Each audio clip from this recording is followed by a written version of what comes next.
Saya ingin bercerita tentang seorang anak laki-laki dan ayahnya yang berjalan dengan kuda mereka melewati sebuah pasar. Ketika mereka berjalan, salah seorang di pasar tersebut melihat mereka dan berkata, "Kamu bodoh sekali. Kenapa kalian tidak menaiki saja kudanya?" Dan mereka pun berpikir, benar juga ya apa kata orang tersebut. Dan mereka pergi ke pasar selanjutnya, tetapi kali ini sang anak yang menaiki kuda itu dan sang ayah yang berjalan di samping sambil menuntun kudanya. Di pasar selanjutnya ada lagi orang lain yang berkata dan berteriak, "Kamu sangat tidak punya perasaan, anak muda. Kamu membiarkan ayahmu yang sudah tua berjalan kaki sedangkan kamu di atas kudanya. Egois sekali kamu, anak muda." Laki-laki muda itu pun berpikir, iya, benar juga ya. Karena kritikan tersebut, akhirnya dia turun dari kudanya dan meminta ayahnya untuk naik ke atas kudanya. Dan mereka melanjutkan perjalanan ke pasar selanjutnya.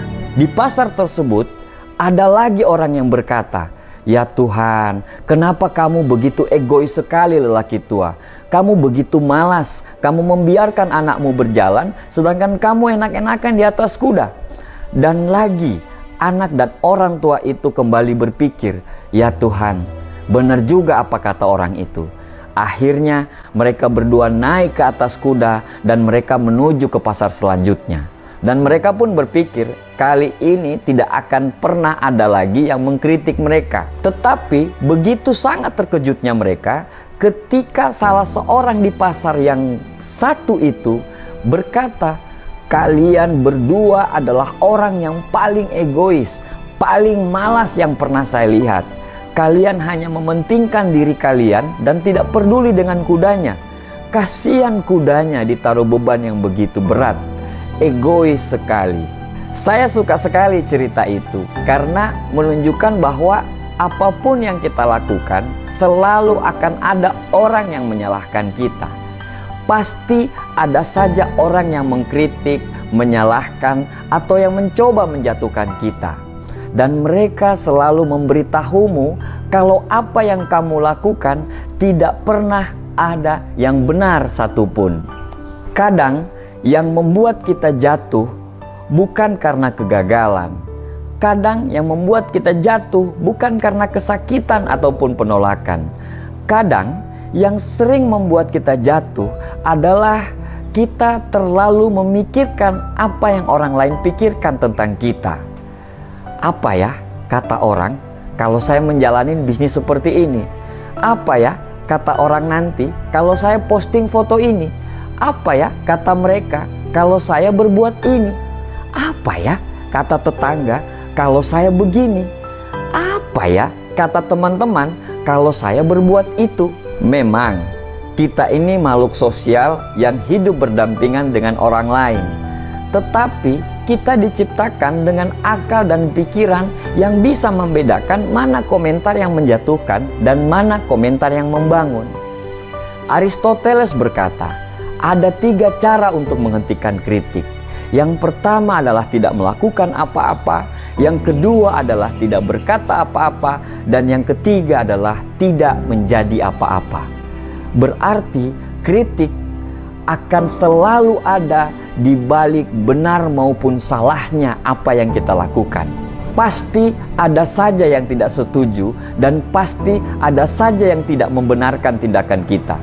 Kadang yang selalu kita risaukan bukan melakukan apa yang kita cintai, tapi justru kita melakukan apa yang orang lain sukai. Kita selalu hidup dalam pikiran orang lain, bukan hidup dengan hati nurani kita sendiri.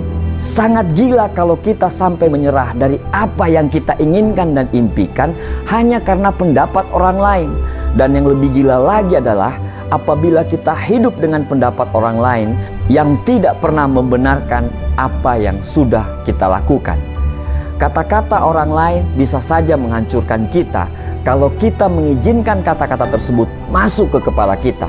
Tapi kalau kita tidak membiarkan kata-kata tersebut masuk ke hati kita, kata-kata tersebut tidak akan pernah menghancurkan kita.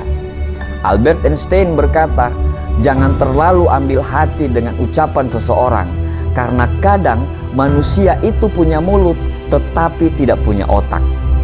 Kebahagiaan yang sejati adalah kebahagiaan yang kita ciptakan sendiri. Jangan pernah merisaukan kata-kata orang lain, karena setiap orang membaca dunia dengan pemahaman dan pengalaman yang berbeda. Teruslah melangkah selama kamu memilih jalan yang baik, dan yakinkan satu hal, bahwa kebaikan yang kamu lakukan itu tidak senantiasa akan dihargai. Jangan menjelaskan tentang dirimu kepada siapapun, karena yang menyukaimu tidak akan pernah peduli dengan hal itu, dan yang membencimu tidak akan pernah percaya dengan yang kamu lakukan. Jangan dengarkan orang lain dan teruslah melangkah. Terima kasih.